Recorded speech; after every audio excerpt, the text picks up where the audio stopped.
cannabis, le fléau des temps modernes. Cette drogue se retrouve partout et fait partie de la culture populaire. Elle se retrouve dans les films et dans les chansons.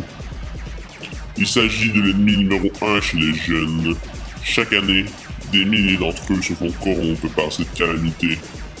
Toute cette polémique suscite la question, devrait-on légaliser le cannabis?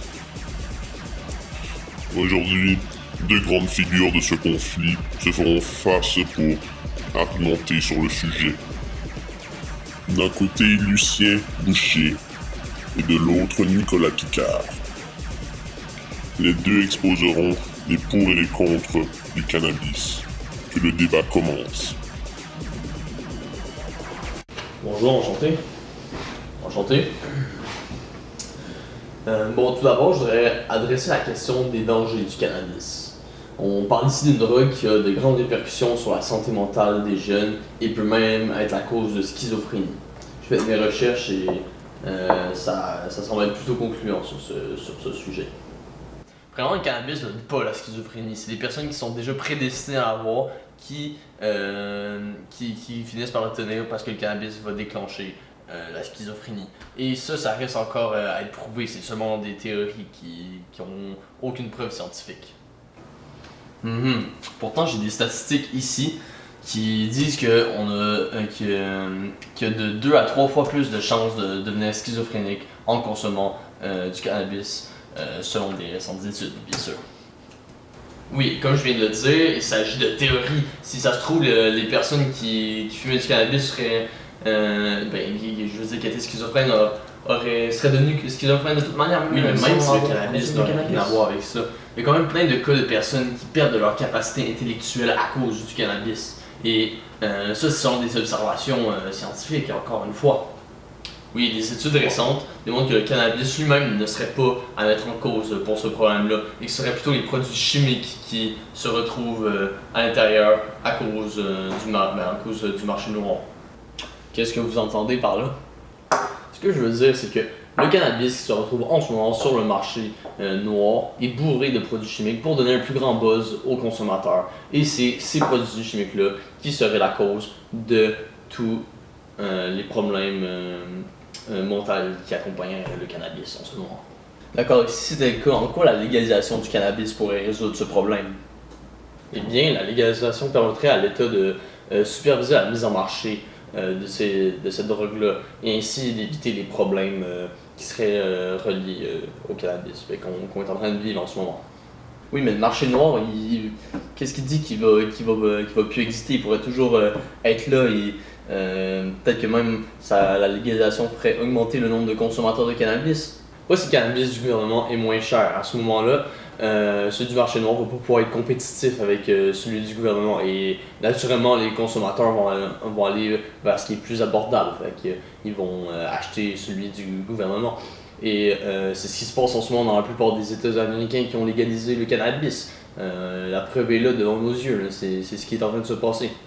Ouais, mais après ça, on risque de voir la légalisation de d'autres drogues comme l'héroïne, la cocaïne ou même le crack au sein du grand public. Mais pas nécessairement, plusieurs pays ont déjà légalisé le cannabis depuis plusieurs années, comme les Pays-Bas qui ont légalisé cette drogue-là en 1976. Et jamais la question de légaliser d'autres substances plus intenses, d'autres drogues dures ont été soulevées par qui que ce soit.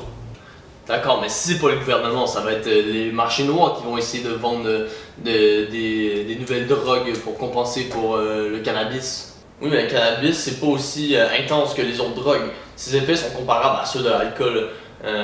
Et le consommateur n'ira pas essayer de chercher d'autres drogues, mais je parle du commun des consommateurs. Moi, je crois plutôt que les consommateurs vont chercher à essayer des nouvelles drogues qui vont leur offrir des sensations plus fortes quand que, justement ils vont avoir la possibilité d'acheter ces nouvelles drogues-là parce que le marché noir va maintenant en avoir en plus grande quantité pour remplacer le mais là n'est pas la question. Toi, tu es en train de me dire que le cannabis ne doit pas être légal parce que c'est dangereux pour la santé du monde. Mais pourtant, l'alcool, qui est tout aussi dangereuse que le cannabis, ça c'est légal. Et pire que ça, la cigarette, ça aussi c'est légal. Et la cigarette, ça tue des millions de personnes à chaque année du cancer et d'autres maladies.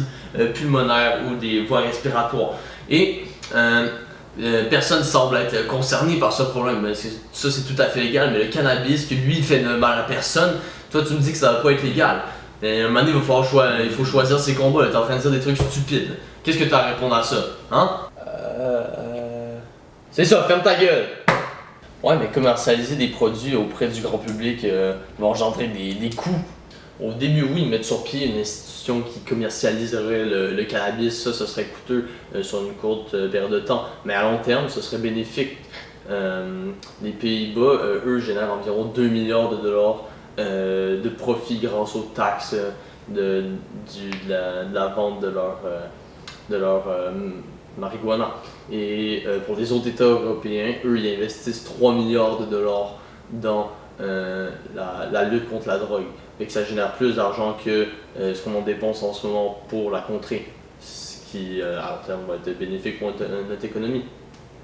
Ok, mais ça garantit pas la sécurité des consommateurs. On a déjà des problèmes d'alcool au volant. Si en plus il faut qu'on ait des problèmes de cannabis au volant, mais là on va avoir des sérieux problèmes. Il va y avoir un plus grand nombre de personnes qui vont mourir à cause de ça. Ah!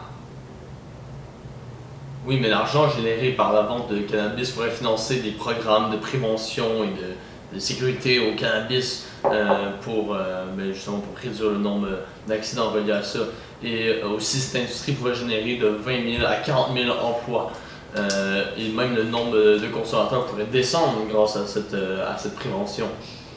Ok, ouais, mais puisque tu parles tant des Pays-Bas, depuis leur légalisation en 1976, le nombre de consommateurs n'a pas diminué, mais au contraire, il a augmenté.